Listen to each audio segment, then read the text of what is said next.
Alright everybody, we're back with one more video for the Nioh 2 beta. This is footage of me beating the boss of the second level and clearing what I guess is considered the beta content. There's still one other fight, but I'm going to try and set that up for a stream of going through it. Now, the good and bad news is that this guy is not as hard as the first boss, but he has some more annoying attacks. And this is footage of me fighting him at the very beginning and about to get killed very fast. You want to see how fast? Well, it's going to happen in the next 5 seconds. But, like I said, I'm not making this video just because I have no footage of me winning. And what you just saw there is his most annoying attack to avoid. But before you fight him, there's 3 basically serpent statues you need to break in order to drain some of the poison out of the area. Just makes it easier to get back to him, as well as I think it drains some in the boss arena as well. One is in the main hall that we're in right now. The second is in the cursed area where there is an additional shrine. You'll know it when you see it. And then the third is hidden in this back area, where I was just pretty much exploring, trying to find gear, not fighting that guy at all. He's a giant pain. And while I'm being chased by every yokai in this section, I happen to stumble upon it. And with this one broken, it makes it a lot easier to move around this area. But with that, let's get to the boss fight itself. Now, the fight with this guy, like I said at the start, it's easier in some aspects. I found it far easier to knock out his ki compared to the first fight. Now, his most dangerous attack is that tail smack. It has a ridiculous range and he'll use it a lot. When he sticks his arms in the ground like that, you have free reign to attack him. Now his arms will also take damage as well, and that plays into his Dark Realm attack, which is a lot safer to fight. I've also learned, while playing this guy, that when you do a key break on him and you fill that red part of his bar at the bottom, that is less ki that he'll have as a pool when he goes into the Dark Realm, meaning that it's easier to drain the ki and ideally break his Dark Realm mode. But here's some extra damage right there. Now, he does have a grab that if you can dodge it in time, it's fairly easy to avoid. But right there, that's very important to point out. When he goes into Dark Realm, his arms become minions on the field, and when he's getting into that animation, if you run in close enough, you can attack one and kill it before he finishes it.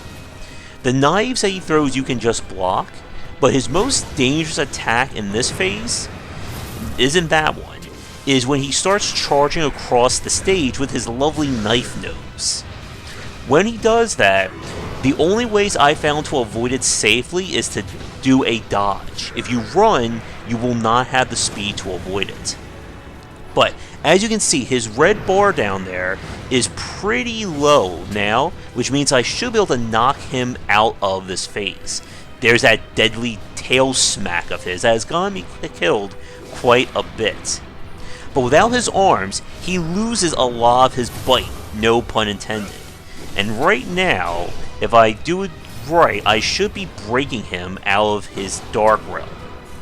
But you just saw him do his little grab attack, which I was able to dodge out of. Oh man, I really hate that tail smack of his. But with this fight, again, this is just, I think, difficult more by his moveset than the actual fight itself. I cannot get those yokai powers to work properly as well.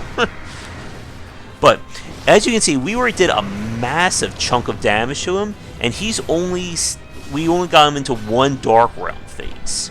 And by the end of this one, he should be down. There's that attack. It is very hard again to avoid that, and in Dark Realm mode, he will sometimes double or triple that up. You can burst counter him out of it, but it's very finicky. So here we go. He should be breaking ki any second now.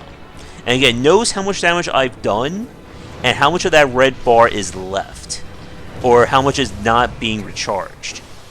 Now, the arms will grow back, but you can do the same thing in terms of attacking them when they turn minion form when he goes into yokai mode.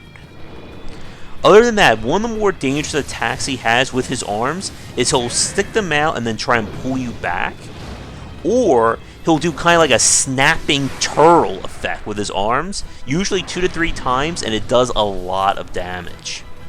One thing that I didn't mention, the left side of the field right now has poison, the right side of the field does not. And I don't know if that's because I broke those statues earlier, but it's good to have antidotes on hand for this fight.